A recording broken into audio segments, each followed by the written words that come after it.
안녕하세요. 문어쭈쭈입니다. 오늘 여러분의 손에 쥐어드릴 작품은 에드몽 로스탕의 시라노입니다. 오늘 소개해드리는 작가 에드몽 로스탕은 1868년에 프랑스 남부의 마르세유의 부유한 상인 집안에서 태어납니다. 파리에서 법학을 공부하기도 했지만 이미 젊은 시절에 극작가가 되기로 결심하죠.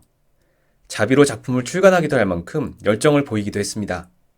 그가 작가로서 본격적인 이름을 알리게 된 것은 1897년에 시라노를 발표하면서였습니다. 이 작품으로 대단한 인기를 얻었지만 안타깝게도 그 이후 발표된 작품들은 큰 반응을 얻지 못했습니다. 건강도 좋지 않아 50세의 짧은 나이에 삶을 마감했죠. 에드몽 로스탕의 대표작 시라노는 당대의 블록버스터 영화급의 인기를 누린 작품입니다. 초연 이후에 무려 500회 넘는 공연을 선보였다고 하는데요. 당대 최고의 배우인 코클랭이 주연을 맡았었다고 합니다. 지금으로 치면 마블 시리즈 영화 같은 느낌 아니었을까 싶죠. 이 작품의 주인공인 시라노는 놀랍게도 실존 인물을 모티브로 한 인물이라고 합니다. 뛰어난 말솜씨, 글솜씨를 가진 인물로 묘사되는데 다른 사람의 연애를 돕는다는 작중 설정 때문에 현대에도 여러 매체에서 오마주, 패러디되고 있죠. 대중이 좋아할 만한 요소들을 두루 갖춘 작품인 것 같습니다. 이 작품에 등장하는 주요 인물들을 소개해드리도록 하겠습니다. 이 소설의 주인공은 시라노라는 이름의 남자입니다. 그의 사촌인 록산이란 여자가 등장하는데요. 시라노는 내심 그녀를 사랑하고 있습니다. 그런가 하면 역시 록산을 사랑하는 크리스티앙이 등장하고요. 시라노와 크리스티앙의 상관인 드기슈 백작이라는 인물도 중요한 역할을 합니다. 이들이 이 작품의 주요 등장인물입니다. 이 작품의 주요 줄거리를 소개하도록 하겠습니다. 때는 1640년 부르고뉴 성관이라는 곳에서 공연이 벌어지는데 사교계에 많은 사람들이 참석하는 성대한 공연이었습니다. 공연을 보러 온 사람들 중에는 크리스티앙이라는 매우 잘생긴 남자가 있었는데 록산이란 여자에게 호감을 느끼고 있던 차였죠. 그러나 언변에 자신이 없는 그는 잘생긴 외모에도 불구하고 록산에게 쉽사리 접근하지 못한 채 애만 태우고 있었습니다. 록산은 워낙에 유명한 미녀였고 득이추 백작이란 사람이 유부남이면서도 그녀에게 반해 있을 정도였습니다. 한편 이번 공연에서는 배우 중에 몽플레리라는 자가 있었는데 시라노가 한 달 동안 그에게 무대에 오르지 말라고 경고를 해둔 상황이었습니다. 마침내 공연이 시작되는데 몽플레리가 무대에 등장하자마자 시라노가 나타나 큰 소리로 소란을 일으키며 공연을 방해하죠. 탁월한 검사이자 시인이기도 했던 시라노는 몽플레리가 연극을 경박하게 만들 뿐 아니라 그가 록산에게 음흉한 눈길을 보냈다는 이유로 미워하고 있었습니다. 록산은 시라노의 사촌 동생이었지만 어느 순간부터 그도 그녀에게 사랑을 느끼고 있었던 것이었죠. 하지만 관객들은 공연을 보고 싶어 했고 공연을 방해하는 시라노에게 야유를 퍼붓지만 시라노는 아랑곳하지 않습니다. 그는 발베르 제작과 말싸움을 벌이다가 평소 그의 컴플렉스였던 코를 들먹이자 크게 화를 내며 칼싸움을 벌여 쫓아버리죠. 결국 공연은 중단되어 버리고 시라노는 친구들과 함께 성관을 빠져나가 자취를 감춥니다. 다음날 아침 일찍 시라노는 한 식당의 모습을 드러내고 록산이 시라노를 찾아와 전날 발베르 자작에게 망신을 준 것에 대한 감사한 마음을 전합니다. 사실 발베르는 록산을 좋아하는 권력자 드기슈 백작이 제멋대로 그녀의 짝으로 정해서 억지로 결혼을 추진하고 있던 상대였던 것이죠. 그러면서 그녀는 자신이 크리스티앙이란 남자를 마음에 두고 있다는 사실을 밝혀 시라노의 마음을 아리게 만들고 사라집니다. 록산이 사라지고 시라노가 소속된 수비대 대장인 카르봉이 부하들을 데리고 나타나 시라노의 무용을 치하하죠. 그때 드기슈가 나타나 시라노에게 시비를 걸지만 모욕만 당하고 원한을 품은 채 사라져버리고 크리스티앙이 나타납니다. 사실 크리스티앙은 시라노와 같은 수비대에 새로 들어온 신참이었는데 다른 고참들이 그를 놀리기 위해 너는 겁쟁이니까 시라노 앞에서 절대로 코에 대한 이야기를 하지 말라고 했었죠. 격분한 크리스티앙은 시라노 앞에서 괜히 코 얘기를 꺼내 그를 자극하고 결국 두 사람은 싸움을 벌이게 됩니다.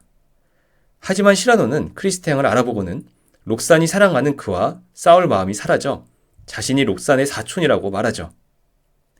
그리고 크리스티앙은 그가 자신이 사랑하는 록산의 사촌 오빠라는 사실을 알고 두 사람은 화해해 둘도 없는 친한 사이가 됩니다.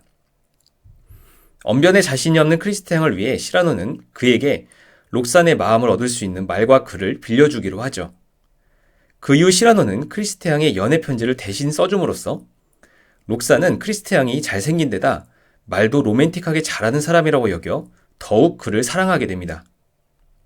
어느 날 밤 시라노는 크리스티앙과 함께 록산의 집으로 가 어둠을 틈타 숨어서 크리스티앙의 목소리를 흉내내어 그녀에게 뜨거운 사랑의 고백을 하죠.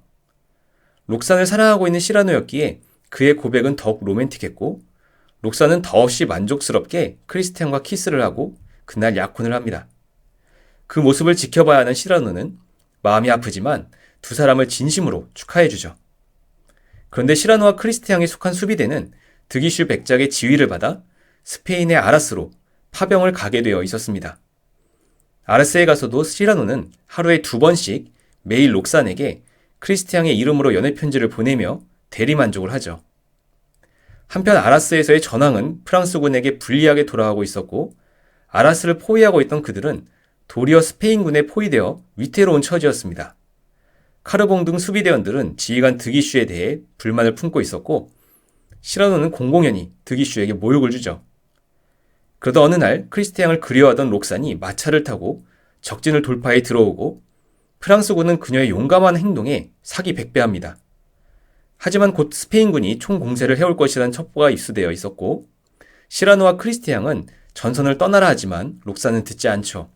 적의 공격이 임박한 순간에 드기슈는 록산의 용기에 감동해 병사들과 함께 죽기로 싸우기로 결심하게 됩니다. 한편 크리스티앙은 록산과 이야기를 나누다가 그녀가 시라노의 편지 때문에 자신을 사랑하는 것을 알고는 결국 록산이 사랑하는 것은 시라노나 마찬가지임을 깨닫죠. 그는 이 사실을 시라노에게 이야기하며 록산에게 사실을 알리라고 하고 사라지는데 그 순간 스페인군의 공격이 시작됩니다. 격렬한 전투 중에 크리스티앙은 전사하고 시라노와 록산은 살아남아 프랑스로 귀환. 15년의 세월이 흐릅니다. 그 사이 록산은 수녀원에 들어가서 거기서 크리스티앙을 잊지 못한 채 생활하고 시라노 역시 그녀를 잊지 못해 때때로 그녀를 방문하며 지내고 있었습니다. 그러다 어느 날 록산은 그때까지 간직하고 있던 크리스티앙의 마지막 편지를 시라노에게 보여주는데 그 편지 역시 사실 시라노가 써준 것이었죠. 시라노는 그 편지를 낭독하기 시작하는데 주위가 어두워졌음에도 그는 자신이 쓴 그 편지를 줄줄 암송합니다. 이를 본 록산은 모든 사실을 한 번에 눈치채고 시라노의 사랑을 깨닫게 되지만 시라노는 그 직전에 불의의 습격으로 치명적인 부상을 입은 상태였습니다. 큰 부상을 입고서도 사랑의 힘으로 록산을 찾아왔던 그는 결국 사랑하는 록산의 품에서 숨을 거두고 말죠. 이제 이 작품의 감상평을 공유하도록 하겠습니다. 먼저 이 작품은 사랑하는 것의 행복에 대해서 생각하게 만든다는 겁니다. 시라노와 크리스티앙 모두 록산을 사랑하고 있었는데 록산은 처음에 크리스티앙의 잘생긴 외모에 반해 그를 사랑하게 되죠. 그녀는 자신의 사랑을 사촌인 시라노에게 별뜻 없이 이야기했는데 아마도 그에게는 큰 충격으로 다가왔을 고백이었습니다. 뒤이어 그는 크리스티앙이 객기를 부려 자신의 최대 컴플렉스인 코를 들먹였음에도 불구하고 그가 록산이 사랑하는 남자임을 알자 쉽게 용서하죠. 시라노는 그 이후 외모는 빼어나지만 말이나 글솜씨가 떨어지는 크리스티앙을 위해 연애 편지를 대필해주며 두 사람을 이어지게 합니다. 그런가 하면 크리스티앙은 처음에 시라노의 도움을 받아 록산의 마음을 얻는 것에 성공했지만 그 이후에 뭔가 이상함을 느낍니다. 마침내 그는 록산이 진정 사랑하는 사람은 자신이 아니라 시라노라는 것을 깨닫고 시라노에게 모든 사실을 록산에게 말하라고 하죠. 록산을 서로에게 양보하는 시라노와 크리스티앙의 모습에서 그녀에 대한 두 사람의 사랑이 대단하게까지 느껴집니다. 그들 모두 록산을 사랑하는 것은 동일했는데 록산이 누구를 사랑하느냐에 주안점을 두고 있었다는 것이 엿보이기 때문이죠. 이 작품에서 시라노와 크리스티앙은 록산이 사랑하는 사람과 함께할 때 행복할 것이라고 생각하고 그녀가 사랑한다고 여겨지는 사람과 맺어주려 합니다. 뒤집어 생각하면 그들은 설령 록산에게 사랑받지 못하더라도 그녀를 사랑한 것만으로 만족할 수 있었다고 해석할 수도 있죠. 이런 점을 종합하면 이 작품은 사랑받는 것보다는 사랑하는 것에서 오는 행복감에 대해서 생각해보게 만드는 것 같습니다. 다음으로 시라노의 아나무인 행동의 원인에 대해서 생각해보도록 하겠습니다. 작품의 초반부에 나오는 시라노의 행동은 사실 대부분의 사람들이 납득하기 힘든 모습이긴 합니다. 많은 사람들이 고대하고 있는 연극 공연의 배우가 마음에 안 든다는 이유로 공연 자체를 망치는 어떻게 보면 민폐를 끼치고 있기 때문이죠. 게다가 시라노는 자신의 행동에 대해 비난하는 사람들 앞에서 전혀 주눅들지 않고 도리어 칼싸움을 벌여 입을 다물게 만들기도 합니다. 그 자신이 뛰어난 검술의 소유자였기 때문에 결국 사람들은 시라노를 막을 수 없었지만 그의 이런 아나무인격의 행동이 의아하게 느껴지죠. 그런데 작품을 읽다 보면 그가 다른 사람들의 이목을 중시하지 않는다는 삶의 철학을 가지고 있다는 사실을 알게 됩니다.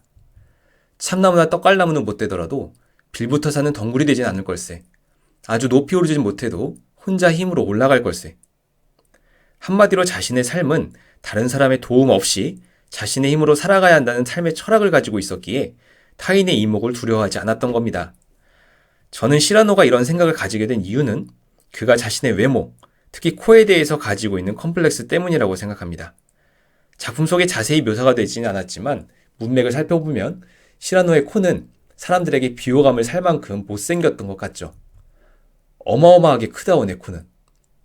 애초에 사람들에게 호감을 주지 못하는 외모의 소유자였기 때문에 아마도 그는 오랜 시간 동안 타인의 호의를 입는 것에 익숙하지 않았을 겁니다.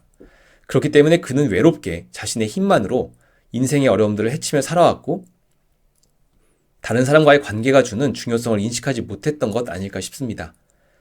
결론적으로 시라노의 아나무인 행동의 원인은 그 스스로가 가진 외모 컴플렉스 때문이라고 생각할 수 있을 것 같습니다. 마지막으로 관계에는 단계가 필요하다는 점을 생각해 보도록 하겠습니다. 이 작품에서 흥미를 끄는 부분은 록산의 사랑을 얻은 크리스티앙이 그 이후 시라노의 도움을 받는 장면이라고 할 수 있죠. 그는 시라노가 대신 써준 연애 편지를 록산에게 보내면서 그녀의 호감을 사게 되자 나중에는 자신감이 생겨 록산과 직접 대면하여 사랑을 속삭이고 싶어 합니다. 처음엔 좋았어요. 하지만 이젠 느껴요. 그녀가 날 사랑한다는 걸. 고마워요. 난 이제 두렵지 않아요. 내가 직접 말할 겁니다. 하지만 크리스티앙의 이런 자신감과는 달리 눌변인 그는 막상 록산을 대하자 사랑한다는 말밖에는 하지 못했고 결국 록산에게 핀잔을 듣고 말죠. 전 크림을 바라고 있는데 당신은 수프를 주시는군요. 절 어떻게 사랑하는지 좀 말해볼래요? 록산의 이 말을 통해서 한 가지 중요한 사실을 깨닫게 되는데 사랑, 즉 사람 사이의 관계에는 단계가 있다는 겁니다. 크리스티앙과 록산이 서로의 마음을 확인한 순간 이후 한동안은 사랑한다는 말만으로 충분했을 것임에 틀림없죠. 그러나 시간이 흐르고 두 사람 사이가 깊어질수록 단순히 사랑한다는 말 외에 한 차원 높은 사랑의 표현이 필요해진 겁니다. 이는 단순히 사랑을 표현하는 말뿐 아니라 언어 외적인 요소에서도 마찬가지로 적용되는 것이라고 생각합니다. 사랑하는 사람 사이의 애정이 쌓이면 쌓일수록 서로에게 요구하는 것들은 더욱 많아지고 고차원적인 것이 됩니다. 그리고 이는 비단 연인 사이에만 해당되는 것이 아니라 대부분의 인간관계에도 적용되는 것이 아닐까 싶습니다. 결국 관계에도 단계가 있다는 것으로서 단계를 적당한 페이스에 맞게 밟아주어야 그 관계가 오래 갈 수 있다는 것을 알 수 있죠. 그렇다고 해서 어느 한쪽이 일방적으로 몇 단계를 건너뛰어서도 안 될 겁니다. 만약 록산이 자신을 향한 크리스티앙의 마음이 깊어지는지 어떤지를 감지하지 못하고 일방적인 요구를 했다면 두 사람의 관계는 위기를 맞게 되었을 것 같죠. 이처럼 이 작품을 통해서 우리는 사람 사이의 관계에는 단계가 있으며 이를 함께 밟아나가야 그 관계가 건강하게 오래 지속될 수 있음을 확인하게 됩니다. 여기까지 시라노 줍줍이었습니다. 사랑을 넘어선 인간 관계에 대해서 생각해보게 만드는 작품입니다. 지금까지 문학 줍줍이었습니다. 감사합니다.